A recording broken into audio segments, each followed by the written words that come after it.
Hi, Kevin. How are you? I'm great, Rachel. How are you? Nice to see you. I'm doing great. So it's really exciting, especially for me. I grew up with the Ninja Turtles, and I like came out of this movie, and I told my brother, I was like, "This is so good! Like, you have to go and see it." But for you, like getting to see this movie in particular and seeing kind of the response to it, and all these new kids getting to experience the Ninja Turtles as like my generation did, what has been the most exciting part for you to see the new era of where they're taking your creation, as it were? It's almost it's hard to put into words, and I mean it sincerely. And I think that, and I always go back to, when Peter and I originally created the comic, and we didn't we didn't think we'd sell enough copies of the first issue to do a second issue. And the fact that we were able to then do that and continue, writing and drawing and developing these characters that we fell in love with from their creation, and then to have them go into an animated series, which we were like, is anybody going to really watch this? Back in 87, 88, to the toys, and having those things work. The fact that it had the success and the people that we were able to work with, from, even, Steve Barron and Jim Henson on the first movie, was, all right, it's going to end next year and that's going to be it. What a great and wonderful, incredible time it's been.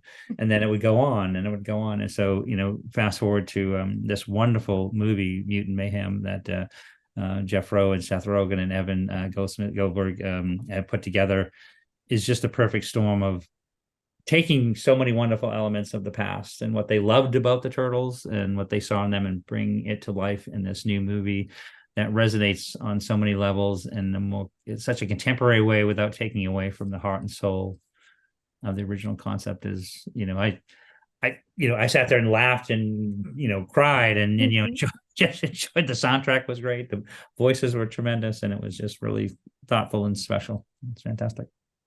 Yeah, and I mean, for me, growing up is realizing that Splinter rules. Because like I was always a Donatello kid, and then I was like, no, but maybe I like Splinter best. But it was like watching this movie, I was like, I think I like Splinter a lot more than I ever did as like a kid.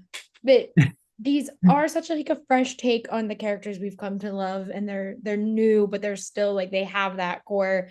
Is there anything that you like saw within Mutant Mayhem that you're like, oh man, I wish we had added that back in the day? Because it is such a cool kind of re-envisioning of these characters we know. Totally. No, that you hit it the nail on the head. And I mean, I just, the fact that, when we, Peter and I's original vision of Splinter was really kind of a, um, Pat Morita, Karate Kid, Yoda Mm-hmm. sort of mentor kind of character that was a little hip or little unique, but, had this wonderful history of that he could bring to bear for teaching these young turtles. That's what I love about the Jackie Chan. I mean, it was actors like Jackie Chan and Bruce Lee and so many people that I was inspired by, and fell in love with martial arts over. To have him then voice one of the, our most endearing characters, the Turtles' dad, was perfect. And he nailed it. It was, my dad was kind of goofy, and I was like, he reminded me of Jackie's voice of Splinter was like my dad. It was really great. Really, it worked perfectly. The dad jokes with the younger. Yeah. Yeah, I did love when he was like Chris Pine's the best Chris. I was like, wow, I am Splinter. That's me. I'm just that him and I are the same person. We're just like, yes, Chris Pine, best Chris.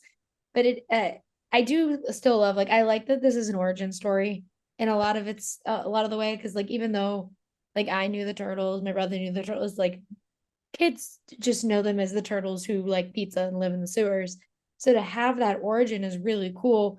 And so for you, how was it to kind of like see something that you are the origin of the turtles, like you created that, to see it brought to life in this way in particular? No, again, great question. It was because when we did the original origin story, it was based on, in part, of some other popular themes. Growing up in Marvel comics, where, Mm-hmm. Fantastic Four exposed to gamma rays, they became this, or the Hulk radiation, or, so there was always this comic book science related to it. So our origin story was a secret ooze substance that exposed them.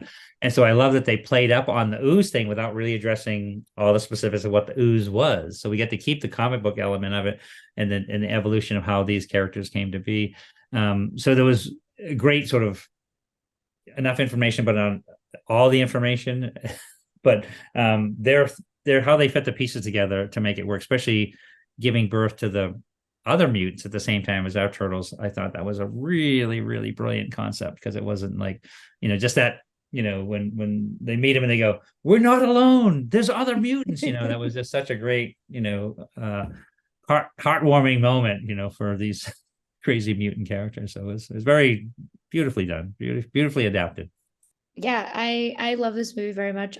So thank you so much for talking with me today. I am a huge Turtles fan, so thank you from the bottom of my heart for the Ninja Turtles, but thank you for your time today as well.